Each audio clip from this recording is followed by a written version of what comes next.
Muy buenas tardes a todos. Estamos nuevamente desde los estudios de Forest City en una sesión más de Diálogo Abierto, como todos los miércoles a las 6 de la tarde, pero esta vez una diferencia, porque la vez pasada salimos en vivo y esta vez estamos saliendo pregrabados. O sea, usted no está escuchando en el momento esto, a pesar de que hice live, quizás sí está en el momento del premiere, pero ahora no está en vivo esto. Pero sí, nosotros dijimos que íbamos a comenzar con preguntas cada sesión, y queremos decirle que la sesión pasada no hubo ninguna pregunta, o sea, hubo muchos comentarios, por lo tanto no vamos a comenzar con preguntas, pero si usted tiene una pregunta, un saludo, haga la pregunta o la reacción, pero especialmente preguntas para poder empezar el próximo programa con la pregunta que usted haya hecho en el chat. Y por eso les pedimos que se comuniquen. Y entonces quiero darle una bienvenida a Sammy y Angelo, que están siempre acá en la mesa y contentos de poder estar entonces acá, porque sabemos que siempre a través del diálogo Dios se manifiesta. Sammy, ¿podrías orar entonces para comenzar? Claro que sí. Padre, gracias porque podemos estar aquí estudiando tu palabra. Pedimos que tu Espíritu Santo nos siga guiando hacia toda verdad, que sea tanto de bendición para nosotros como para todos aquellos que están escuchando y que pueda traer ese fruto que eres tú, Señor. En nombre de Jesús. Amén. Amén. Muy bien, estamos estudiando el libro de los Hechos y llegamos a Hechos capítulo 15. Allí habíamos analizado que se había hecho un concilio para determinar si había que exigirles la circuncisión a los paganos o no, o si había que exigirles las costumbres judías a los paganos antes de hacerse cristianos. Y por lo que vimos, nosotros pudimos notar que la conclusión es que llegaron es que, y eso lo vamos a ver después en todo el Nuevo Testamento, que la condición para que alguien se haga cristiano es aceptar a Cristo como el Mesías y recibir el Espíritu Santo, que es la vida de Cristo en nosotros. O sea, es tener el deseo de vivir para Cristo.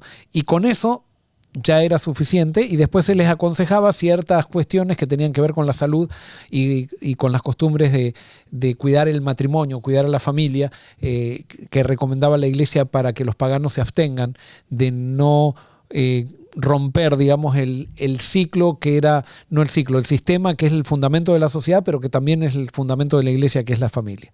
Pero entonces ahora, después de eso, se mandan cartas entonces a todas las iglesias gentiles o cristianas gentiles para que no acepten personas que quieran ponerles cargas adicionales a los gentiles que querían hacerse cristianos. Y entonces ahora vemos en el versículo 30, vamos a ver qué es lo que está pasando. Capítulo 15 estamos todavía, versículo 30 en adelante. ¿Qué dice? ¿Lo leo yo? Sí, cualquiera. ¿Sí? Okay. Dice, los mensajeros salieron de inmediato para Antioquía, donde convocaron a una reunión general de los creyentes y entregaron la carta. Y hubo mucha alegría en toda la iglesia ese día cuando leyeron este mensaje alentador. Que miren qué interesante que Lucas define que era un mensaje alentador cuando se le quitaban cargas, cuando ¿cómo se dice? No me viene la palabra ahora. Bueno, cuando se tiraba abajo el mensaje de los judaizantes que querían exigir y poner costumbres por sobre Cristo, o sea, hacer énfasis en las obras para salvarse, todo eso era una carga para la iglesia. Y ahora entonces esto trae, el mensaje de la carta trae liberación, consolación y alegría a las iglesias. Siempre que una iglesia se encuentre con el mensaje de Cristo y encuentre la libertad del Espíritu, va a haber alegría en esa iglesia. Y hago una pregunta, ¿será que eso es una evidencia de que se está yendo en el camino correcto cuando sientes un peso y de momento sientes que el peso se te quita? ¿Puede ser una evidencia eso de que...? Yo creo que sí, que esa es una evidencia, pero ahora, en la evidencia comunitaria es que cuando Cristo está, las peleas internas comienzan a desaparecer. No quiere decir que son inexistentes, pero se solucionan con el Espíritu de Cristo.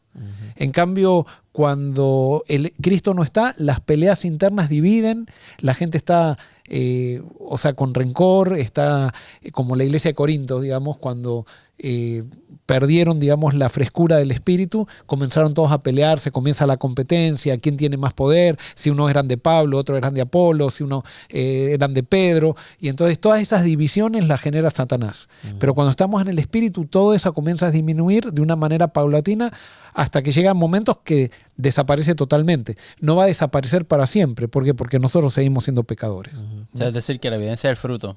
El fruto del correcto, Espíritu. es el fruto del Espíritu. Y es por eso que lo vemos en todo en el Nuevo Testamento, eso, que el fruto del Espíritu es la señal de que estamos en Cristo. No hay otra. Todo lo demás es una añadidura. Y que se manifiesta en bueno, sí comportamiento, pero comportamientos basados en amor. Claro, no, como dice Pablo, no es comida ni bebida. Ajá. O sea, tiene que ver todo con relaciones. Con relaciones. Es construir relaciones. O sea, el reino de los cielos, el propósito del reino de los cielos es construir relaciones, no hay otra cosa. Si hay en algún momento que te aconsejan no comer algo, no es para salvarte, es para que eso te ayude a tener buenas relaciones. Y si el no comer no te ayuda a mejorar relaciones, no sirve de nada. No sé si me explico. Claro, la relación va por encima. Porque la salud, nosotros por ejemplo, la salud es importante, pero no es el principal, no es el evangelio la salud.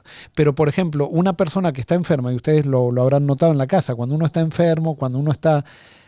O sea, no podés relacionarte bien. Claro. Estás pesado, estás de mal humor. Entonces, por eso, la salud es para poder tener buenas relaciones. No es para vivir 5 minutos más.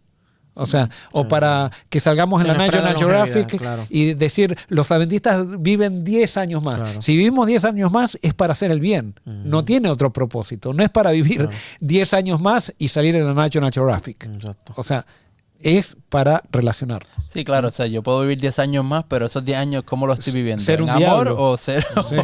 La vida del diablo no nos sirve de nada. ¿Viste? Y no se muere, ¿viste? Entonces, muy bien. Entonces, estábamos... Tengo una pregunta Sí. antes de que siga. Ajá. Cuando el versículo 31 dice que hubo mucha alegría en toda la iglesia, no sé por qué la Biblia tal vez no dice, pero ¿será que aún aquellos que estaban queriendo que se judaizaran, al concilio tomar esta decisión, dicen, ¿tú sabes qué? Estamos de acuerdo. No, acordate, O sea, sí, pero acordate que iglesia en el Nuevo Testamento eran los que habían aceptado a Cristo y los judaizantes, Pablo les dice que eran apóstatas. O sea, Pablo en Gálatas comienza diciendo, si llega un ángel y les dice este mismo Otro evangelio que le están dando a los judaizantes, sea anatema. Y con eso nada más que nosotros tenemos un concepto de iglesia denominacional. En esta época el concepto no era denominacional, era a dónde está enfocada tu lealtad. Y si tu lealtad estaba enfocada en Cristo, entonces sos iglesia. Entonces se puede interpretar que eran los que se sintieron alegría, eran los que sentían la carga de que tenían que hacer algo. Claro. No los otros. Y recuerden que para esta altura había un gran sector de la iglesia que venía del judaísmo. Entonces esta gente que venía del judaísmo, que eso es otro fruto del Espíritu, estaba dispuesto a crecer en el descubrimiento de nuevas verdades. Y esto era una verdad nueva. Claro, El hecho de la circuncisión, que ya no había que exigirle a nadie más la circuncisión. O sea, porque debe haber sido un problema para los judíos que tenían que ir a evangelizar. Imagínense, llegaba un momento y estás circuncidado. Y la persona tenía 80 años y tenía que circuncidarse. Sí. O sea, era toda una distracción de la misión. O sea, si bien en un momento eso era una sombra de lo que había de venir, o una sombra del pacto, pero eran los 8 días que se tenían que circuncidar los chicos. Pero imagínense un viejito que quería hacerse cristiano, pobre, un viejito que vivía en Grecia y tenía que hacerse cristiano, tenía que pasar por el rito de la circuncisión. Había que entonces tener alguien que circuncida en cada iglesia, y eso limitaba la misión. Es un desenfoque tremendo. Es que una de las cosas también, ¿qué es lo que dicta las prácticas de la iglesia? Es la misión lo que tiene que dictar las prácticas de la iglesia. No es lo que siempre se hizo. Por ejemplo, cuando había esta discusión de si la mujer tiene que ser ordenada o no, yo veía muy pocas veces que se hablaba de las necesidades de la misión. Los argumentos que se hablaban se hizo en el Antiguo Testamento, aparece en la Biblia, esto. No, ¿qué requiere la misión? O sea, la misión requiere que haya una mujer que sea pastora. Si la misión lo requiere, eso es correcto. Si la misión no lo requiere, entonces puede ser que sea incorrecto. Si la misión no requiere que un hombre sea pastor, también es incorrecto. O sea, la iglesia nace por causa de la misión, y no es la misión que surge por causa de la iglesia, sino que la iglesia es el resultado de la misión. Y hoy en día la iglesia se puede convertir en impedimentos y así. Yo he visto gente que hasta cuando se va a hacer el ritual de la Santa Cena, utilizan eso para, hey, aquellos que estén bien con Dios pueden simplemente pasar Claro, o tienen que estar bautizados. tienen que estar bautizados. Y si es niño tampoco puede participar. Claro. Y es una carga y la gente, entonces tú abrir ese espacio, yo he visto gente cuando tú les abres el espacio que pueden participar en una alegría que les causa saber de que, wow, yo puedo pertenecer. Hablando de la Santa Cena, ya que tú tocaste el tema, por ejemplo, nosotros tenemos que la Santa Cena Jesús estaba con sus discípulos y la Biblia nos da a entender eso, pero según las costumbres judías, pasar una Pascua sin la familia era algo muy, muy inusual. O sea, claro, si la familia de los discípulos estaban en Galilea, puede ser entonces porque ellos estaban en Jerusalén.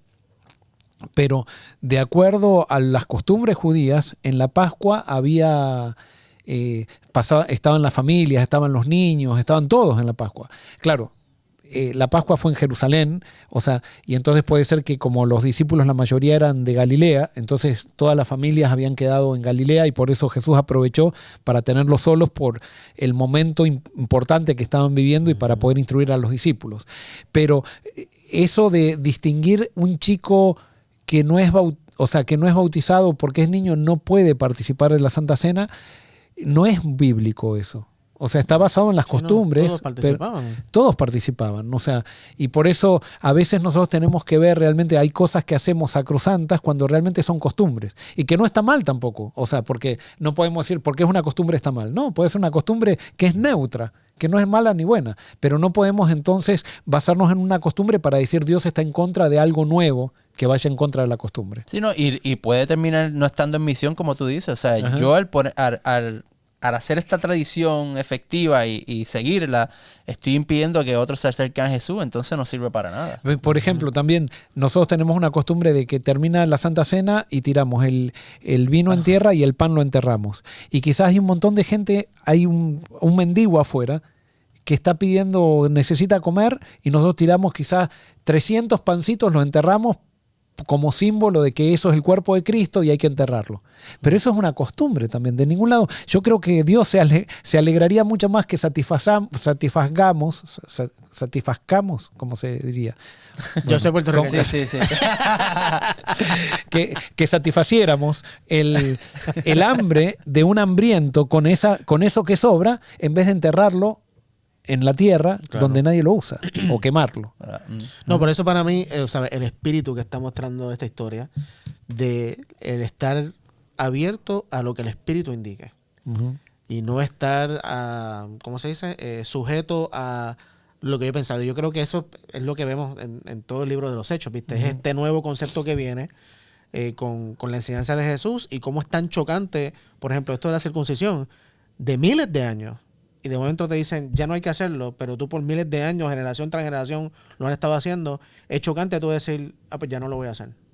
O sea, la persona que está dispuesta a decir, no lo voy a hacer, no sé si me hago entender lo que estoy diciendo, el espíritu que tiene esa persona. Sí, y correcto. Ahora, yo creo que ningún judío dejó de hacerlo. De los judíos cristianos, ninguno lo dejó de hacer. Nada más que dieron libertad para que el gentil no lo haga. Claro. Ese es el problema, que a veces no era tampoco dejar de hacer algo, sino que es dejar que el que no nació con esa costumbre, que no lo haga, porque termina siendo un impedimento para la misión. Uh-huh. Y por ejemplo, vamos a un lugar, vamos a un caso, espero que nadie se enoje con esto, pero vamos a un pueblo que vive de la carne porcina. Y entonces nosotros, para que se conviertan entonces tenemos que hacerles dejar de comer cerdo cuando han vivido 100 años y no digo que está bien comer cerdo, sino a lo que voy es, a Dios no le interesa tanto eso. Uh-huh. Eso es una cuestión de salud para las relaciones. Pero primero es que acepten a Cristo y después Dios, en la medida que van a ir aprendiendo y que van a ir pudiendo, porque a veces dejar de comer puede ser peor que, claro, morirse de hambre, porque la cuestión es no morirse. Claro. Entonces, hay muchas cosas así. Y por ejemplo, cuando la iglesia adventista estaba naciendo, había una persona que tenía un criadero de cerdos y entonces porque se bautizó y habían descubierto que el cerdo en la Biblia estaba prohibido, había gente que decía, tiene que dejar de Vender. vender cerdo. Y entonces Elena de White dijo, déjenlo, o sea, eso era lo que él vivía. Dejen que vaya de a poco transformando su negocio para algo mejor, pero no es que, porque no es, o sea, esos son resultados y a Dios no le interesa tanto la comida, la bebida. Si bien es importante para nuestra salud, eso no es el fundamento del evangelio. Entonces tenemos que empezar por lo más importante. Claro. Pero bueno, seguimos con... Sí. Estamos en el versículo 32. Versículo 32 dice: Entonces Judas y Silas, ambos profetas, hablaron largo y tendido con los creyentes para animarlos y fortalecerlos en su fe. Se quedaron allí un tiempo y luego los creyentes los enviaron de regreso a la iglesia de Jerusalén con una bendición de paz. Pablo y Bernabé se quedaron en Antioquía y ellos y otros enseñaban y predicaban la palabra del Señor en esa ciudad. Aquí no está incluido el 34, que es lo de que dice que Silas decidió quedarse allí también. Ok. Entonces, bueno, ahora vamos entonces al versículo 36, que eso es lo que hoy vamos a analizar, versículo 36 al 41. Muy bien, dice, después de un tiempo, Pablo le dijo a Bernabé, volvamos a visitar cada una de las ciudades donde ya antes predicamos la palabra del Señor, para ver cómo andan los nuevos creyentes. Bernabé estuvo de acuerdo y quería llevar con ellos a Juan Marcos, pero Pablo se opuso terminantemente, ya que Juan Marcos los había abandonado en Panfilia y no había continuado con ellos en el trabajo. Sí, Sigo. sí. Su desacuerdo fue tan intenso que se separaron. Bernabé tomó a Juan Marcos consigo y navegó hacia Chipre. Pablo escogió a Silas y al salir, los creyentes lo encomendaron al cuidado misericordioso del Señor. Luego viajó por toda Siria y Cilicia, fortaleciendo a las iglesias. Muy bien, acá vemos una tensión, es la primera tensión que vemos entre los mismos líderes, ¿no? Los mismos apóstoles. Y acá la pregunta es, ¿quién estaba en lo correcto, Bernabé o Pablo? Y entonces vamos a ver quién era Juan Marcos, porque eso es lo primero que tenemos que ver. Y entonces vamos a ver, Marcos aparece por primera vez en Hechos 12:12. Hechos 12:12, no sé si quieren que diga la circunstancia o quieren leerlo, pero Pedro estaba en la cárcel. Okay. Y cuando Pedro estaba en la cárcel, entonces viene un ángel y lo saca de la cárcel. Y estaban orando, en una casa, estaban orando para que Pedro sea liberado. Resulta que cuando Pedro viene y golpea la puerta, no le creen. Sale, ¿cómo era que se llamaba? Rodas, creo. Rode. Me acuerdo porque era el mismo nombre de los micrófonos. Rode. Sale Rode y no le creen. Dice, está Pedro, y no le creen. Y no le abren la puerta a Rode. Y entonces, bueno, ahora lee, por favor, la casa de quién era. Cuando se dio cuenta de esto, fue a la casa de María, la madre de Juan Marcos, donde muchos se habían reunido para orar. O sea que Juan Marcos era un jovencito que ya su casa se había transformado en una iglesia. Y su madre era una discípula, María se llamaba, que había muchas Marías en esa época, y entonces él fue testigo de la salvación de Pedro y de esta situación. Después, por ejemplo, una de las cosas, ¿por qué Bernabé estaba tan preocupado por Marcos? A su primo, ¿verdad? Muy bien, era el primo, en algunas versiones, en la Nueva Traducción Viviente dice que el primo y en otras dicen que era el sobrino. Pero Bernabé era pariente de Juan Marcos. Ahora, otra de las cosas también es que, bueno, no otra de las cosas, ahora ¿cuál será la actitud correcta? ¿La de Bernabé o la de Pablo? Pero acá podemos ver algo, que si bien Pablo era sincero y estaba con Dios, Bernabé también, y acá hubo una especie de división, pero no fue una división filosófica, sino que fue una división con respecto a una estrategia. Y Pablo pensaba de una manera y Bernabé pensaba de la otra. ¿Qué piensan ustedes? ¿Quién tenía la razón, Pablo o Bernabé?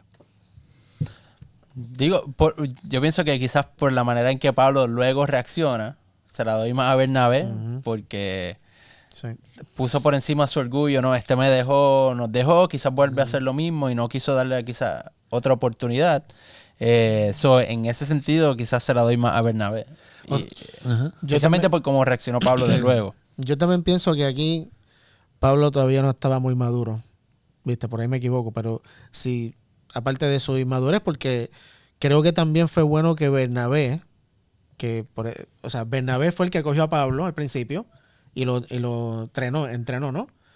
Y ahora que Pablo está un poquito más elevado, ahora Bernabé quiere hacer lo mismo con Juan Marcos. Y me parece que por el resultado lo hace. O sea, porque Juan Marcos termina siendo tremendo pira en la iglesia. So, yo creo que a pesar de que Pablo tal vez en ese momento pienso que no estaba maduro como para decir, tú sabes que aunque él me dejó, déjame dar otra oportunidad. Vamos, o sea, que es lo que me parece que un líder hace. No porque te equivocaste una vez en el pasado, ya ahí estás marcado. So, pienso que Pablo estuvo mal o no sé. Creo que estuvo mal y Bernabé bien. Bueno, a mí me fascina esto porque me encanta la Biblia, porque la Biblia muestra realmente la humanidad de la gente que Dios usa. O sea, Dios no usa gente perfecta, usa gente necesitada. Y me encanta porque lo muestra la Biblia sin ningún tapujo. Quizás nosotros si decimos Pablo se equivocó, habría mucha gente en ese contexto, como nos enseñaron cómo son los apóstoles y eso, no creo más en Pablo. No creo más en nada porque se equivocó. No, y se equivocó. O sea, no sé si se equivocó. Bueno, yo creo que sí también. Yo me inclino a que se equivocó. Pero esto muestra la personalidad de Pablo. ¿Cuál era la personalidad de Pablo? Era impulsivo. Tal vez un poco impulsivo. Era un go-getter. Era alguien que se había propuesto algo. Un perfeccionista. Yo no sé si en el sentido de que me dejaste, no puedo trabajar contigo. También puede ser. Por ahí, ¿viste? Ahora, yo lo que entiendo de Pablo era que Pablo era un tipo que se proponía algo y no había nada, que es muy bueno. Pero llevado a eso a un extremo, porque todas las características de alguien pueden ser buenas, pero depende cómo las usás. Entonces, Dios necesitaba a alguien como Pablo, porque después fue el que fundó todas las iglesias y todo eso, porque él se proponía algo y no había nada que lo tirara para atrás. Ahora, él tenía, quizás Pablo podría, si digamos, podríamos decir, defendiendo a Pablo, podríamos decir, él sabía lo duro, lo habían querido apedrear en los lugares y todo eso, va a llevar un nenito que se va a andar quejando, o sea, tira abajo la misión también. Entonces Pablo puede haber dicho, no, esto no va a funcionar. Ahora, Pablo estaba pensando en la misión de lograr que el evangelio se expanda. Bernabé estaba pensando en qué. En discipular. Para Bernabé la misión tenía un matiz un poquito diferente. Y para mí me parece que, como vos decís, Ángelo, Bernabé estaba más maduro que Pablo. Y lo vemos por los resultados. Sí. Porque sin un Bernabé no hubiera habido nunca un apóstol Pablo. Porque también a Pablo lo quisieron desechar por las equivocaciones. Los mismos cristianos. Y Bernabé lo tomó y dijo, no, yo lo discipulo. Y hasta el punto que lo está discipulando hasta ahora. Y yo creo que Bernabé con esa actitud es una actitud de discipulado a Pablo. Que le muestra, Bernabé le dice, ¿vos querés irte? Te va, yo voy a hacer, porque Bernabé podría haber dicho, bueno, para no quedarme sin Pablo, que realmente necesitamos a alguien como él, me quedo con Pablo. Y le digo a Bernabé, mira, Pablo no quiso. Le digo a Juan Marcos, Pablo no quiso. No, Bernabé dijo, le voy a mostrar a Pablo cómo se hacen las cosas, que él vaya también y Dios lo va a utilizar. Pero nuestra misión son las personas, más que objetivos, que plantar iglesias, son las personas. Y gloria a Dios por Bernabé. Totalmente. Porque después vemos que Juan Marcos termina escribiendo el Evangelio y termina influenciando a la iglesia hasta ahora. O sea, sin el Evangelio de Marcos, que fue el primer evangelio, todos los otros evangelios dicen que se basó en el Evangelio de Marcos. O sea, fue el primero que tuvo la iniciativa de escribir algo sobre Jesús. A mí me llama mucho la atención también de cómo esto habla de Bernabé, que prefiere mantenerse lo que en inglés dicen low key. O sea, él no es la estrella, pero sin él no hubiera estrella. Por ejemplo, imagínate, si Bernabé no hubiera tomado esta decisión, ¿qué hubiera pasado con Juan Marcos? Capaz que hubiera sido uno de estos jóvenes que vemos hoy en día, que cometen un error y no puede estar, y ya, y le trancharon, y dicen, bueno, nadie me va a dar una oportunidad, y se van, ¿viste? Pero si no hubiera un Bernabé que dice, no te preocupes, tú le hiciste, y obviamente desconocemos la razón por la cual Juan Marcos abandonó a Pablo, no sé si la Biblia lo habla, pero independientemente de la razón. Sí da a entender como que se desanimó, o sea, fue duro. Para él no estaba maduro Marcos también, pero Bernabé sabía, como él era lleno del Espíritu Santo, sabía que el Espíritu Santo podía trabajar en Juan Marcos, y entonces él creía lo que el Espíritu Santo podía hacer. No sé, para mí, o sea, el liderazgo de Bernabé está impresionante. Tremendo, ¿viste? Y gracias a Dios por los bernabeses que están dispuestos a mantenerse tal vez en el anonimato y a no estar brillando por ahí con tal de discipular y hacer madurar a alguien. Sí, son los que empujan. Correcto. Y que sin ellos no existirían. Son los, como Esteban, por ejemplo, Josué también, siempre estando con Moisés, o sea, son las personas, son los secretarios que son más importantes que los presidentes, no sé, hablando en términos administrativos. Vos tenés un presidente bueno, pero un secretario malo, pero tenés un secretario bueno con un presidente malo y te funciona todo. Sí, o sea, entonces, eso, o sea, para mí Bernabé es uno de los personajes más emblemáticos de la Biblia, ¿no? Entonces vemos que Bernabé es alguien que da oportunidades. Ahora, ¿ustedes se acuerdan de alguien que les dio una oportunidad a ustedes cuando fallaron y que les dio una segunda oportunidad? Yo les voy a contar mi experiencia, pero yo tenía 13 años y estábamos con los jóvenes de una iglesia, había un pastor de jóvenes y entonces decidimos hacer un campamento.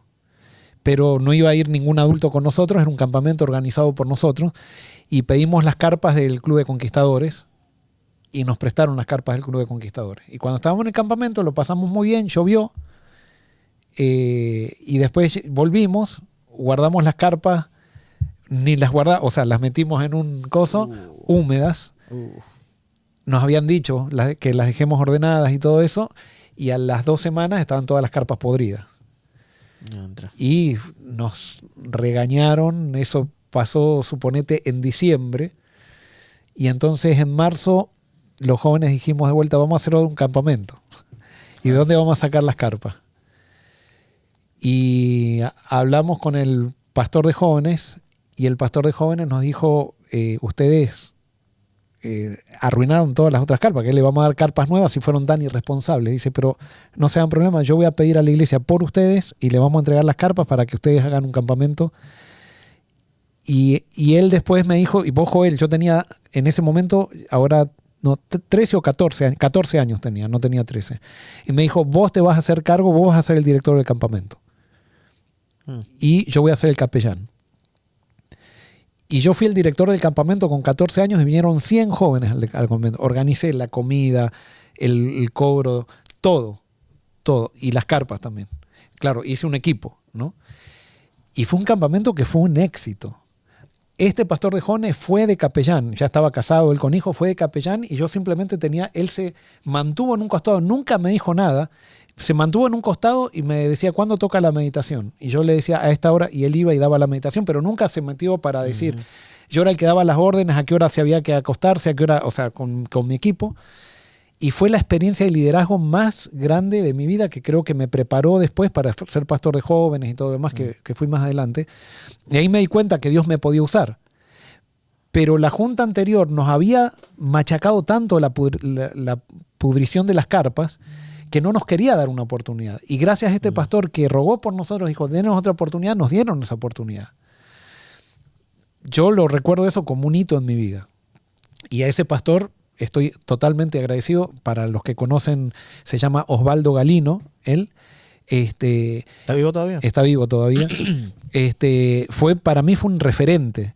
Y fue un referente en esas actitudes. O sea, porque esas son las actitudes que realmente... Claro. Una cosa es tener a alguien que te entretuvo, pero una persona que te dio un ejemplo de vida, que te dio un ejemplo de perdón, de oportunidad. O sea, para mí eso es lo que forma. Y eso es discipulado, ¿no? Claro, eso es discipulado. Totalmente. No sé si ustedes tienen alguna...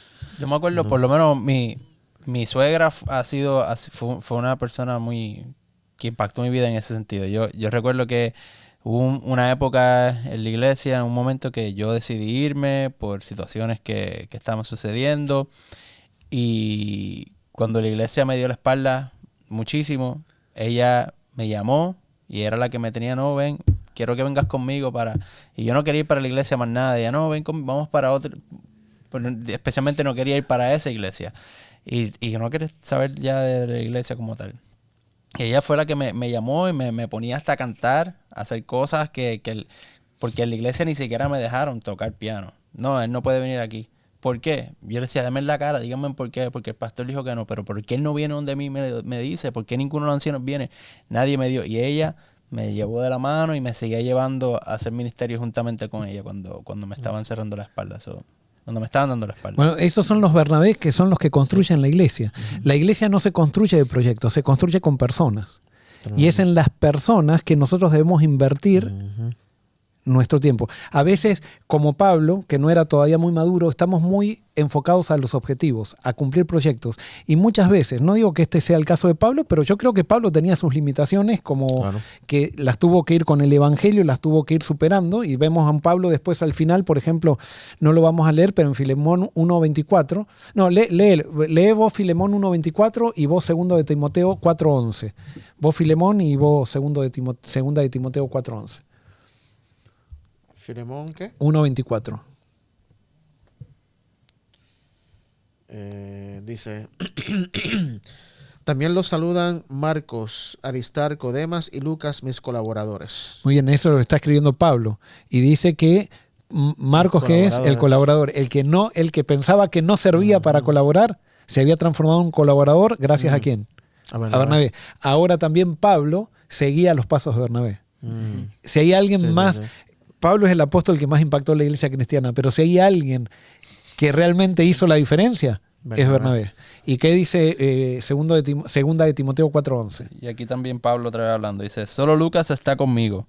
Trae a Marcos contigo cuando vengas, porque me será de ayuda en mi ministerio. Ahora fíjense que ahora no solamente Pablo le está dando una oportunidad, sino que ahora está encontrando en Marcos por lo cual lo había desechado antes. O sea, ahora Marcos se transformó en alguien útil para el ministerio. ¿Gracias a quién? A Bernabé. A Bernabé. Pero mira también cómo esto habla de Marcos, que pude haberle dicho, no, Pablo, tú no quisiste, cuando yo no era nadie, tú no me quisiste, y ahora que, no, yo no voy a estar contigo. Pero no, viste, sigue colaborando porque... ¿viste? Lo que pasa es que Pablo, también esto muestra cómo aprendió de Bernabé, porque Pablo podría haber dicho, mejor me quedo callado, nunca lo agarro a Marco de colaborador para que Bernabé no se dé cuenta de que yo estaba equivocado. Porque hay gente que hace eso. O sea, quiere tapar. No, eso eran gente llena del Espíritu, gente sincera. Y a veces llena del Espíritu pensamos que son gente que no tenía errores y como siempre decimos que había un coro de sopranos por detrás cada vez que hablaban. No, eran gente con todos los horreros apasionados. O sea, y cuando se equivocaban apasionadamente. O sea, no estaban con política ni nada por el estilo. No, todo lo hacían de todo corazón. Y eso hacía, realmente, esa es la evidencia de Jesús. Porque ese era Jesús también. Jesús era un tipo apasionado. Un tipo que hacía con corazón lo que hacía. Claro. ¿No? Y eso es lo complicado, porque nosotros queremos medir un cristiano por cuántas profecías sabe. Cualquier persona, especialmente ahora mismo, con toda la información tan fácil, ahora mismo con lo de ChatGPT, con tanta cosa, información podemos tener fácil. Dejar de comer algo, vestirse de tal manera, ponerse corbata. Esas acciones son tan fáciles de hacer. Correcto. Pero no es la evidencia. La evidencia es cómo nosotros nos amamos. Si yo soy lo suficientemente humilde para decir, ¿sabes qué? Me equivoqué, te necesito. Y el otro poder decir, en algún momento, como no me quisiste, como no, tú decías, no querías saber de mí, pues ahora chávate. Pero no, la humildad de que, ¿sabes qué? Estamos aquí trabajando, nos equivocamos, pero nos podemos amar. Y yo me imagínense esta charla de Marcos con Pablo, estaban tirados quizás uno en una cama, otro en otra cama, ahí compartiendo. Diciendo, ¿te acordás, Pablo, cuando no me diste la oportunidad? Y matándose de la risa ahora. Claro. Y Pablo diciendo, sí, chico, qué mal que no era puertorriqueño, pero qué mal que estuve. O sea, yo realmente... ¿Y ahí de quién se habrán acordado? De Bernabé. O sea, Qué lindo. O sea, Bernabé para mí es el principal personaje de la... Yo siempre lo he admirado mucho porque realmente, quizás por este pastor que les digo, o sea, que fue un Bernabé para mí. Y eso me dio la oportunidad quizás después de ser un líder que si no de esa manera me hubiera llevado por lo que la Junta me dijo y la Junta me quería hacer creer de que yo no podía tener oportunidad de hacer otro campamento. ¿No? Ojalá que yo tenga ese mismo espíritu ahora, ¿no? No, y me llama también la atención de cómo Bernabé en este sentido es un tipo de Dios también, porque Dios nos trata de la misma manera. Correcto. O sea, cuando no somos útiles o cuando fracasamos, cuando somos irresponsables, Él no nos desecha. Él es un Bernabé con nosotros todo el tiempo y, viste, más que Bernabé, porque uno le falla constantemente y Él constantemente está detrás de uno, echándote el brazo, no te preocupes, vamos para adelante, vamos a seguir. O sea, qué ejemplo tan lindo de Dios Bernabé está dando para nosotros. Muy bien, así terminamos entonces hoy con esta linda experiencia que parece difícil, pero realmente nos deja un sinsabor, a mí por lo menos un sinsabor muy lindo de la influencia de Bernabé en un libro que aparece 2 o 3 veces Bernabé, pero las veces que aparece con una actitud fundamental que marca a todo el libro después. Alguien lleno del Espíritu Santo que ha hecho de la misión no un proyecto, sino que su proyecto eran las personas, construir personas, discipular personas, hacer que las personas lleguen a ser útiles para el Señor dándoles oportunidades. Y entonces simplemente quiero hacerte un llamado y que todos reflexionemos, ¿a quién no le estás dando oportunidades? ¿Será que a veces a estas personas que se equivocaron ya tú las juzgas por su equivocación? Y cuando, por ejemplo, esa persona una vez te mintió, tú ya le dices, sos un mentiroso. O cuando esa persona se equivocó, a veces lo hacemos con nuestros hijos, que simplemente tiran algo sin querer en la mesa y le decimos, qué bruto que sos. Ya con eso lo estamos calificando, no le estamos dando otra oportunidad. Cuando nosotros a alguien lo calificamos por una acción y con eso le decimos lo que es, lo estamos determinando. Más si somos una persona de influencia para la persona que nos está escuchando. Y por eso ojalá que cada uno de nosotros pueda ser un Bernabé. En la iglesia, fuera de la iglesia, donde estamos. Una persona llena del Espíritu que aprendió de Jesús. Porque a todos Jesús nos dio oportunidades, porque todos estábamos destituidos de la gloria de Dios y por gracia todos fuimos incluidos en la iglesia. Por eso, que Dios nos bendiga a todos y podamos ser ese Bernabé. Ángelo, ¿podías terminar con una oración? Padre, gracias por esta historia de Bernabé, de Pablo y de Juan Marcos. Gracias por revelarte a nosotros a través de esta historia, porque podemos ver que así como Bernabé actúa, así también tú actúas con nosotros. Por ser ese Dios que no nos desecha cuando cometemos errores, sino que al contrario, nos pones tu brazo en nuestro hombro y nos dice, vamos para adelante, yo te voy a ayudar, estoy contigo todo momento. Y nos ayudas a crecer, a madurar, como hizo Bernabé con Juan Marcos justamente. Ayúdanos a tener ese mismo deseo, Señor, a recordar que las relaciones, el amor es lo más importante, es más importante que nada. Y por eso el mandamiento que Jesús nos dio es que nos amemos los unos a los otros. Y así el mundo entero sabrá que somos tus discípulos. Llénanos de tu espíritu para poder amar de esa manera. Y nada, gracias por este diálogo que pudimos tener hoy. En el nombre de Jesús. Amén. Amén. Muy bien, queremos recordarle que si usted tiene alguna pregunta, entonces es el momento de escribirla allí en el chat, o sea, alguna pregunta con respecto a lo que estamos estudiando. Y entonces el próximo programa abriremos entonces contestando esa pregunta. También queremos recordarles que viene el discipulado orgánico, cada vez hay más inscripciones y no deje pasar esta oportunidad donde nos encontraremos para dialogar, para estudiar la Biblia, para adorar a Dios, para pasar momentos juntos y hacer amigos que van a durar para siempre, por la eternidad. Y por eso, recuerde, del 6 al 16 de junio tenemos el discipulado orgánico. Y tenemos Metanoia también que viene, que va a ser una semana de énfasis espiritual, que va a ser online. Vamos a estar 4 o 5 horas por día con usted, conectados, que va a ser eso en marzo. Del 5 al 10 de Del marzo. 5 al 10 de marzo, así que también anótelo en su calendario. Y recuerde, si usted todavía no se suscribió a nuestro canal, haga un clic y suscríbase porque eso nos ayuda en nuestra misión. Dios los bendiga.